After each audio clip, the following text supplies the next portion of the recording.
Hi అండి. నేను పెట్టే వీడియోస్‌లో లక్కోడు కనిపించకపోతే కింద కామెంట్స్ అన్నీ లక్కోడు ఏడక్క, లక్కోడు ఎక్కడున్నాడు అని చెప్పే వస్తున్నాయి.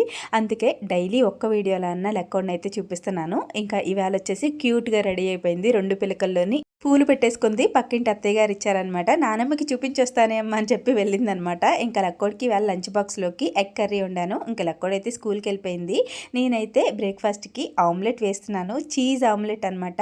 నార్మల్‌గానే వేస్తున్నాను. కాకపోతే కొంచెం స్పెషల్‌గా ఉండాలని చెప్పి కొన్ని వెజ్జీస్ యాడ్ చేశాను. అంటే ఏం లేదులేండి, నా దగ్గర ఉన్నవి సన్నగా కోసిన ఉల్లిపాయ, పచ్చిమిర్చి, అలాగే టమాటోలు, సన్నగా కోసిన క్యాప్సికమ్ ముక్కలు, ఇంకా కొంచెం ఎక్కువ కొత్తిమీర, అంతేనండి. స్పెషల్గా వేసింది ఏమీ లేదు. ఉంటే క్యారెట్ తురుము కూడా వేసుకోండి, కలర్ఫుల్గా చాలా బాగుంటుంది. ఇంకా దీంట్లోకి టేస్ట్కి సరిపడా ఉప్పు, కారం, ఇంకా మిరియాల పొడి, అలాగే 2 గుడ్లు కొట్టి వేసుకొని ఒకసారి అంతా కలిపేసుకొని ప్యాన్ పెట్టుకుని ఆయిల్ వేసుకొని ఆమ్లెట్ లాగా వేసేసుకోవడమేనండి.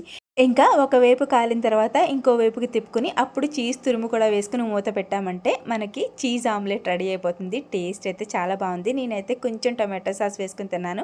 అదిరిపోయింది. మీరు కూడా ట్రై చేయండి. అలాగే ప్లీజ్ వీడియోని లైక్